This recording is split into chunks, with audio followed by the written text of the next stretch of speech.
we should eat better or differently, or we should exercise more, or period, right? There are warning signs in our lives, in our health, our well-being, physical, emotional health, and those signs are there to warn us. He is written by Paul, the Apostle Paul, to number one, through a life of suffering. So when things happen to you, you can fight those situations. And in the second chapter, he says that we find peace by being servants, by putting other people above ourselves and before our sort of changes focus a little bit, and he says that we have to have peace even in the midst of this life, where this is like the thing that Paul just continues to preach. This is the thing that he continues to say to the Philippian believers is, you're supposed to rejoice. You're supposed to find joy. You're supposed to find peace in the Christian life. And then he's saying, more so of all things as rubbish, that I may gain Christ and be found in Him, not having my own righteousness,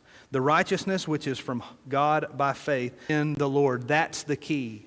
A guy by the name of Ray Stedman, pastor and theologian, said that's the key. I suppose if you wanted to sum up Christianity in 4 words, find evidence in the life of a believer. You want to see the mark of it is rejoicing. Paul says in Philippians 2, believe, in chapter 2, he says the sign of unbelief in your life, when there is grumbling and disputes, the problem is not the other person. The problem is not the situation. It's not your employer. It's not your situation. It's not your surroundings. The problem is unbelief. Because Paul says we should not be grumblers. We should not dispute. We should be rejoicing. So the mark of true belief, key to finding peace, is to make the decision. He says it like this. Finally, rejoice to do this. So much so that he doesn't mind, right? Because we kind of think like you should get it. You should get it by now.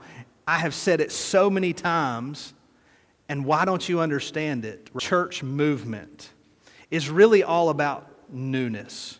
What is modern, what is new, what away from biblical Christianity, who have moved so far in their teaching and in their church and in their conferences to say, hey, maybe the Old Testament doesn't even matter anymore, and like we're not going to stand on these truths because, listen,